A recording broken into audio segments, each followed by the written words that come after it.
This video will show you how to log in to Infinite Campus if you can't remember your username. First, go to our district website, www.harrelson.k12.ga.us.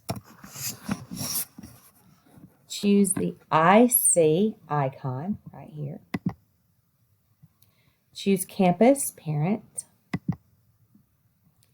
and Forgot Username. Here you will enter in the security email and click Submit. You'll receive an email in just a few moments with your correct username.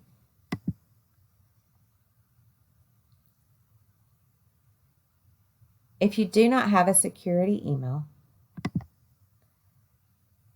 then you'll need to call the school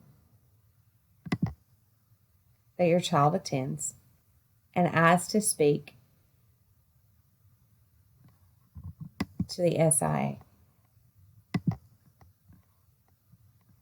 You can see right here, this one says my username is people.country. So I go back to the login and I put in people.country. And then the password that I remember and choose login. You're now in Infinite Campus.